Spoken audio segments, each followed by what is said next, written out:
This is elliptic curve talk. So the goal was to come up with a new elliptic curve. So I guess the first question is, why do you want a new elliptic curve? And so basically ECC is sort of heating up recently. It's a lot faster than RSA. I hear you guys are trying to roll out SSL across all your sites, which would be difficult to do with a reasonably strong RSA key because of the performance on the server side. Also, there are well-known elliptic curves that are defined, the NIST curves, but they're a little bit out of favor right now for a couple of reasons. One of them is because NIST passed off an NSA backdoor in the random number generator dual ECDRBG, and so like there's questions of like whether they backdoored any other standards. Probably they didn't, but regardless of that, there have been some new classes of elliptic curves that have been discovered, I guess, in 2007, called Edwards curves, which are not only faster than the existing families of curves, but they're also hopefully easier to implement securely. And also the NIST curves are just generally kind of aging. They were designed for 32-bit processors, which is not what most people use, except I guess on that big computer in your pocket. There's an alternative curve at the sort of 128-bit security level, 256-bit field size, which is called curve 25519, or the Edwards variant 25519 by Dan Bernstein. And that's sort of beginning to gain traction. There's been discussions about putting it into SSL. It seems to be kind of a common solution for people who want to roll their own crypto protocol and aren't beholden to the government to implement the NIST curves. On top of this, there's been some discussion about maybe we should be a little bit paranoid and try to have some stronger curves. So the curves that most people are using for most applications are the 256-bit field size, so 128-bit security level curves. But there are defined ones that are up to twice as strong as that in the NIST standards, and it'd be nice to have some equivalent to that if we're going to get rid of NIST and go for something faster and simpler and more secure. So the biggest question when you're designing one of these things, or at least the first question, is what's your field? What prime number are you doing all your math modulo? And so for this, the basic goal was to get something that's at least 384 bits, because the idea is to be significantly more than 256, right? So, and then from there, you could say, well, we'll just set it at some particular level. It should be exactly 384 bits. But given that we don't really know what kind of attack would be leveled against something like this, like it's not going to be brute forced ever with any brute force attack that we know, because it's just too big, right? Maybe it makes more sense to set it at, kind of the highest level, highest size you can get for a given speed. Because these things kind of go in a, inflection graph like this. So, preferably something that would like work across different platforms, because, my desktop over there is 32 bits, but my phone, or 64 bits, but my phone is 32 bits. They have a different architecture on them, right? One interesting thing to do, which is not what this project is about, is how to make a random prime and prove to people that you chose it at random. So this is how to make a fast prime and prove to people that it's fast. Easier problem. So the prime I chose is this Salinas prime. It's sort of the form like x squared minus x minus 1. It's a golden prime. It defines the golden ratio, right? The reason that these are nice is that with a Salinas prime, you just have to sort of shift and add things, and depending on how you organize the numbers in your system, you might not even have to shift them. You might just have to like add things to do reductions, mod the prime. But you get screwed up because the coefficients will be spaced a certain amount apart, and that spacing sort of defines like how big the digits are in your system. And if you have a 64-bit machine or instead of a 32-bit one, or you want to organize them in some different way, then you end up with a with like terrible performance, basically. This is what happens with the NIST primes, is they get lousy performance on 64-bit machines because they were designed for something that's spaced like exactly 32 bits apart. So because this only has one extra coefficient and it's exactly in the middle, then as long as you sort of organize with an even number of digits, the performance should be pretty good. Also, at this size of number, you might want to use, instead of like doing a schoolbook multiplication, you might want to do some sort of fancy algorithm like Karatsuba, and this kind of plays nicely with Karatsuba. The actual prime is chosen for 32-bit platforms, or rather with 32-bit platforms in mind. You can get a little bit bigger without any speed penalty on 64-bit up to the sort of next one up in this family. But I think the performance would be a lot worse on 32-bit, so I didn't choose that one.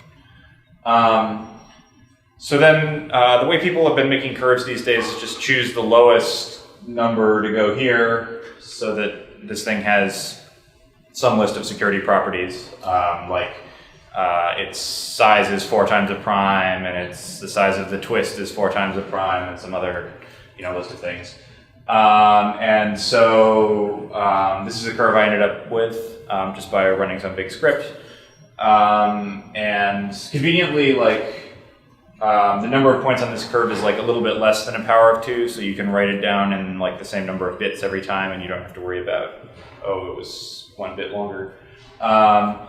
And there's been discussion of like whether you should set this to be +1 or -1. It's a little bit safer when you set it as +1, but it's a little bit faster if you set it as -1. And there's basically a notion that it doesn't really matter because they're equivalent. There's something called an isogeny that lets you switch between them anyway, so it doesn't matter. So I put together, I wanted to test how good this was and also like give people a chance to try it out if they want to. So I put together an implementation mostly in C. It has some of the code, like I wrote like a sort of spec for it in Sage, which is a math tool, and had a thing that generates from that to C, which is a giant hack and not on the internet, unlike the C code that came out of it. It doesn't use very much assembly at all, just for like the very low level, like multiply 2 64-bit numbers and add them to 2 other 64-bit numbers or something. But yeah. Most C compilers will expose that primitive issue these days. They will expose something that functions the same as that primitive, but doesn't perform the same as if you have like a 5-line ASM macro, in my experience. What they'll do is they'll expose it, and then you'll write out like your like actual field multiply routine, which has like 60 of them, and then it will schedule the registers in a like pessimal way, such that it always has to like reload all the registers all the time. At least that's what Clang does. And you tried in 128. That's the thing. Yeah, that's UN128T. Yeah, okay. It works, but. Okay, I mean, sometimes you end up with like some terrible performance hole and can't do anything about it because the register scheduler like performs terribly when you have like a whole lot of these in your function. So yeah, there is a like generic version that doesn't use that or something, or like if it can't recognize that you're on Intel so that it can use Intel assembly, it doesn't use the assembly, it uses the UN128T. So then I'm using the Montgomery ladder to do Diffie-Hellman. This is a sort of like classic and very simple algorithm for Diffie-Hellman. And it's nice because Edwards curves are kind of equivalent to Montgomery curves in a way that makes this still work fine and simply and fast. It turns out that actually when you get a curve this big, the Edwards-based, like the pure Edwards-based methods start catching up. So the Montgomery ladder does this thing where it takes 2 points and it doubles one and adds the other every time, and it just goes back and forth. So it only has 2 points in its working state. But if you have an Edwards-based implementation, usually the way you have it set up is you pre-compute a whole bunch of multiples of the point, and then you sort of step along, and every some number of steps you add in one of the multiples you computed. And that sort of gets better as the thing gets bigger because you can pre-compute more without sort of wasting all your time on pre-computation. So it's actually almost equivalent in speed. But I did some tricks with this. So like there are twist attacks where you, instead of like sending a point on the curve, like an attacker tries to trick you by sending a point on the twist of the curve. which this thing wouldn't really be vulnerable to anyway because I made the twist also be secure, but because I feel like it's actually a good thing in crypto to be kind of a Nazi and to reject messages that have a form you don't expect, I'm checking whether the points are on the curve or on the twist and not allowing them. Yeah. If the twist was insecure, what kind of attack would there be? So basically, if the twist's size were not like a prime, didn't have a big prime dividing it, then you could pass a couple of points on the twist and see what comes out when the other guy multiplies by his secret key, and then you can solve discrete log on the twist if it doesn't have an order that's got a big prime in it. One of the brain pool curves has this problem. I mean, it's an implementation specific problem. If you let the attacker do this and your curve is insecure, then you're in a lot of trouble. Because I chose the twist to be secure, I'm probably not in a lot of trouble, but I don't see a good reason to let the attacker send me bogus points, so I don't. How expensive is the twist check? It's actually not that bad because basically I do it so with a Montgomery ladder, you don't have to decompress because it only operates on one coordinate, but you have to recompress at the end, or you have to scale because you end up with x over y for some x and y, and you have to actually go and compute 1 over y. The divide is really expensive. But it turns out that when you divide, you kind of get a free square root because you can batch them. You can batch up to 1 square root in any big divide. And so I use the free square root to check if it's on the twist. That's basically how, it's because of the format that I send the points in, it's slightly different from that, but that's the basic idea, yeah. I'm also hashing in the public keys, which protects against some theoretical attacks where you think you're communicating with a guy with 1 secret key, but instead it's a different one. There's a mode where if you're communicating with somebody often, you can pre-compute something related to their key. You can make a table related to their key, and then everything's a little more than 3 times faster to talk with them again. It matters more for verification, so I'm using the same kind of signing algorithm that Dan Bernstein uses in his ED 25519. Signing is pretty fast because there are these sort of fixed base things where you pre-compute tables, and when you're signing, the table is just based on the public constant thing that defines the curve, so you don't have to, there's just one of them, and it should be hard-coded, but right now it's pre-computed on launch. You could batch signature verifications, which I haven't implemented yet, but what I have implemented is that you can, if you're verifying a bunch of messages from one party, which seems more likely with sort of certs or something than doing a key exchange a bunch of times with one party, but it could happen either way. Then you can do this. I don't actually know if it's worth it or not, but I put it in there because I had the code for it. DNSSEC. DNSSEC would involve. Do they share the same keys a lot? Well, for example, .com will have 1 key. Oh yeah, okay, sure. Yeah, so that's where you would use it then. So I put together performance numbers of various options that people have proposed for curves. So this is the field size on the x-axis and amount of time it takes on Sandy Bridge, except for your code, which I only have Haswell numbers for right now. So they're Haswell because I didn't run them on Sandy Bridge. The teal. Sorry, the OpenSSL, the curve 25019? Oh, actually the curve 25019 is probably also yours, but it's on Sandy Bridge. Okay. That one I just pulled off of bench.crypto, so it might be Dan. So I don't know if I didn't check which one is running on Dan's is that. faster. Okay, then it's Dan. Right, so Microsoft have proposed a bunch of curves at sort of standard levels. And so the basic thing that I was trying to show in this project, whether or not this ends up getting adopted for anything, is that you can kind of get the same performance out at a higher security level because you design the prime to sort of hit architectural boundaries. Then... What was OpenSSL? KL? Casper Langley? I don't know. Oh, okay. 1.0.2 if you set the one flag that makes it use your code. I don't know. There should be an M in there as well. Oh, okay. And then Haswell, because I copied Trevor's numbers at the last minute and he benched it on Haswell. And Guron is you grab that patch off the open cell bell tracker? I actually looked at their paper rather than, I didn't actually grab the patch. Okay. I just used their recorded numbers. But that one varies a whole bunch depending on which CPU you are. I can't even compile it because they have like they have assembly code for processors that aren't out yet, and I can't. Oh, for Broadwell, right? Yeah. Yeah. Okay. In fact, perhaps even Skylake. Really? They have like AVX 512 in there or something? That would be hilarious. Yeah. Anyway. I think ADOX and ADCX is Broadwell, but that's also not out yet. So whatever. All right. Intel people. On ARM, the situation is sparser. I don't know if you guys made a patch to ARM, but I didn't have it. So there's a P256 I wrote for NSS for 32-bit. It's pure C. It's not that great, but it was 10 times faster than what NSS was, which was atrocious. Okay, that's good.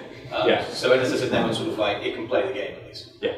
I haven't optimized as carefully for ARM. As you can see, it like sort of went higher on the relative performance graph compared to where the old OpenSSL code and Cryptography 519 sort of stay in about the same place. But I guess the real point is I didn't write it in Intel assembly, so it runs on ARM. And I haven't seen very many sort of alternatives posting code, let alone code that will run on a 32-bit machine. You go back to the previous one, so like 0.5 versus 0.4. This is 0.650.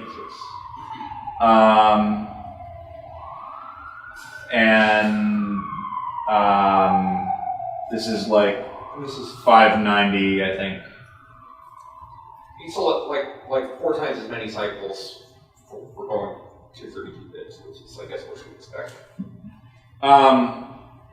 Yeah, but there's the vector unit on. So this code is vectorized. This code is vectorized, and they were really careful about it. Basically,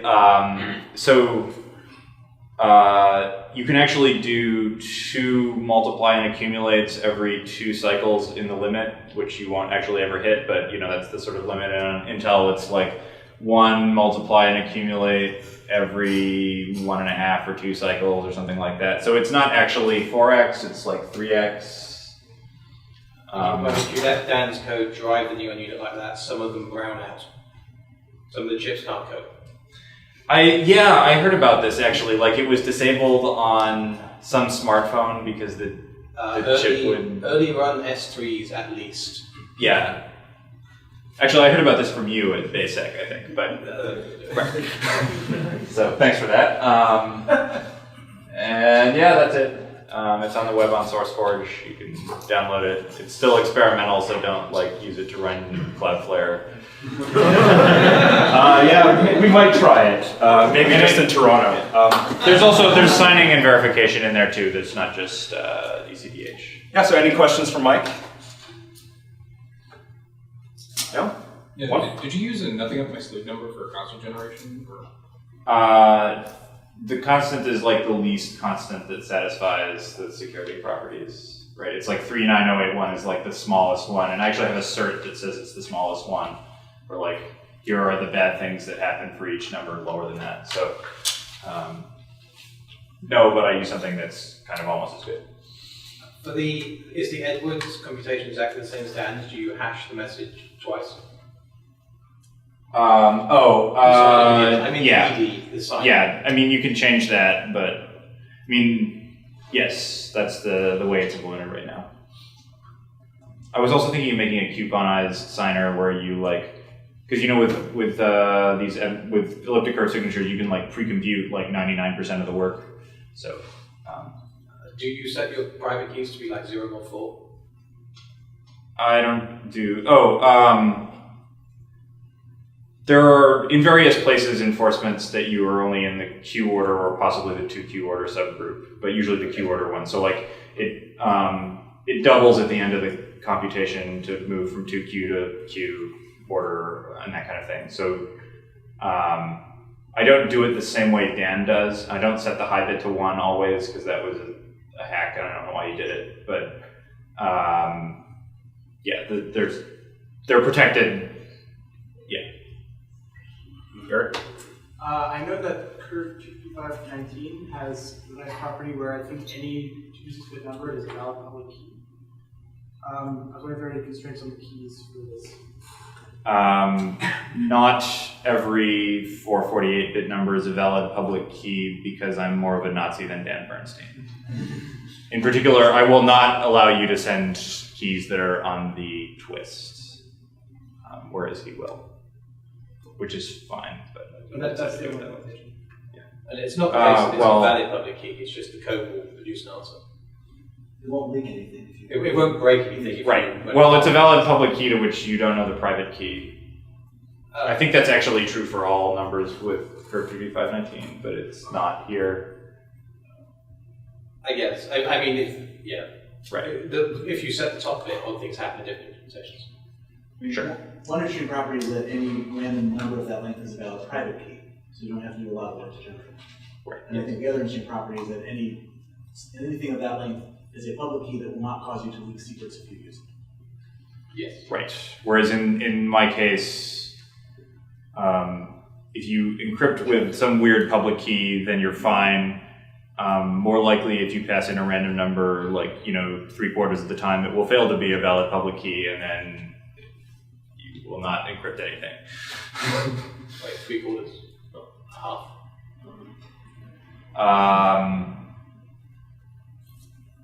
I don't remember if it's a half or 3/4. I think it's probably a half because there's like the twist, and then is it in the like Q order or 2Q order, and like I see. Okay. there's the encoding. But yeah, I think it is actually a half. It would be 3/4 if I checked 2Q versus Q, but I'm not checking that. Okay. And you can't encode in the not 2Q in the 4Q order because of the way the encoding works. All right. Well, thanks, Mike.